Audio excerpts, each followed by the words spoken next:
as the President of the General Assembly, I'm impartial. For a case like Palestine, I don't think any PGA can stay impartial. I think the constitution in the Palestinian issue is a swift return to negotiations, as the minister also mentioned, with the goal of ending occupation, addressing all the final status, including the status of Jerusalem, and achieving two independent, sovereign, viable states, Israel and Palestine, living side by side in peace and security, and mutual recognition within recognized borders on the basis of pre-1967 lines. As an impartial President of the General Assembly, I must also reiterate that the United Nations position on Jammu and Kashmir is governed by the United Nations Charter and applicable Security Council resolutions. India and Pakistan's similar agreement on 1972, which states that the final status of Jammu and Kashmir is to be settled by peaceful means in accordance with the UN Charter. جی ناظرین، یہ ہیں اقوام متحدہ general assembly کے صدر والکن بوسکر. ان کا تعلق ہے ترکی سے، اور ترکی اور پاکستان کے تعلقات کے حوالے سے بھی انہوں نے بہت ساری باتیں کہیں، اور یہ کہا کہ پاکستان ان کے دل کے بہت قریب ہے اور پاکستان ان کا جو ہے وہ پسندیدہ ملک ہے. یہ بھی چلا دیں اگر ہے یہ سارٹ ان کا تو وہ بھی چلائیں. Pakistan is my second home in a way. Not everybody in the world can understand why Pakistan loves Turkey and Turkey loves Pakistan. This is not something economic or built on financial reasons. It's from the heart. It just came out, and we lived for decades like that.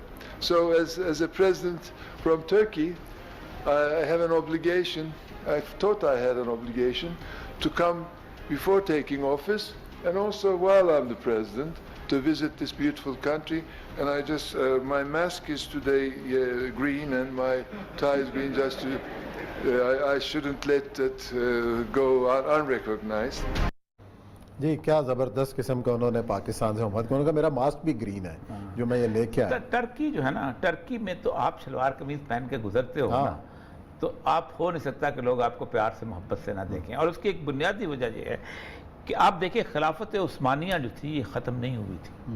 جس وقت کمال Ataturk نے جیتا ہے وہ جو famous وار جو ہے گیلی پولی والی، تو گیلی پولی کی وار میں انہوں نے اختیارات لے دیے تھے، لیکن خلافت عثمانیہ جو تھی وہ مکمل طور پہ وہاں موجود رہ گئی تھی.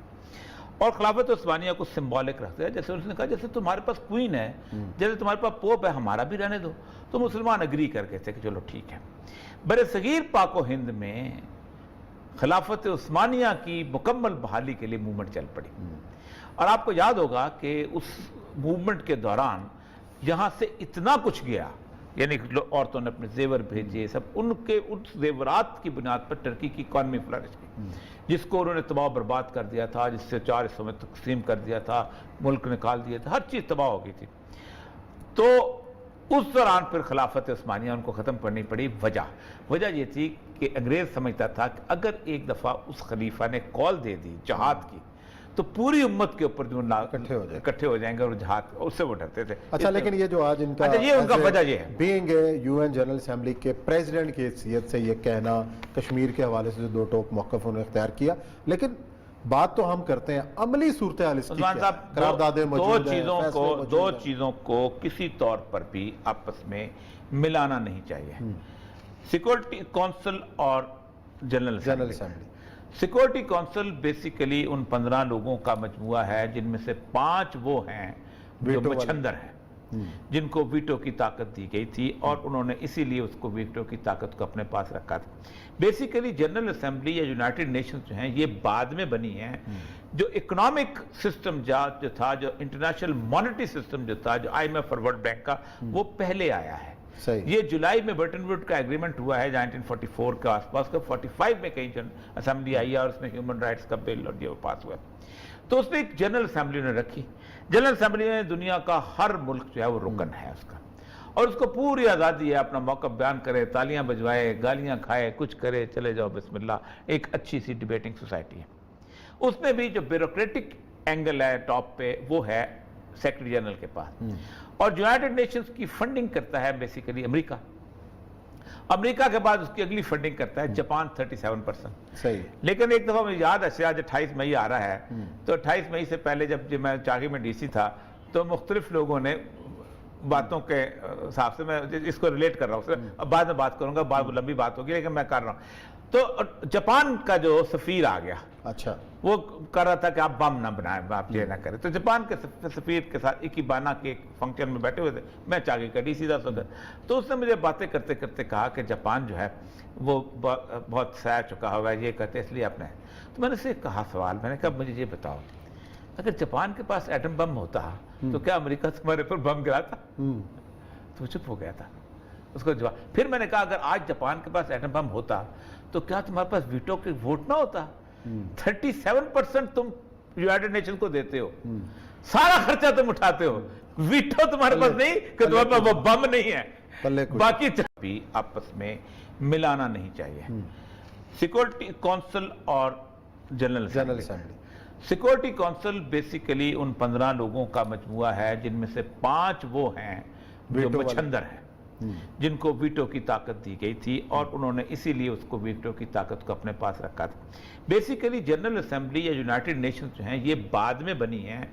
جو اکنامک سسٹم جو تھا, جو انٹرنیشنل مانیٹری سسٹم جو تھا, جو IMF اور ورلڈ بینک کا, وہ پہلے آیا ہے.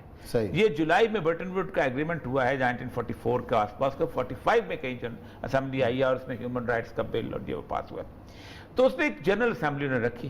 جنرل اسمبلی میں دنیا کا ہر ملک جو ہے وہ رکن ہے اس کا, اور اس کو پوری آزادی ہے اپنا موقف بیان کرے, تالیاں بجوائے, گالیاں کھائے, کچھ کرے, چلے جاؤ بسم اللہ. ایک اچھی سی ڈیبیٹنگ سوسائٹی ہے.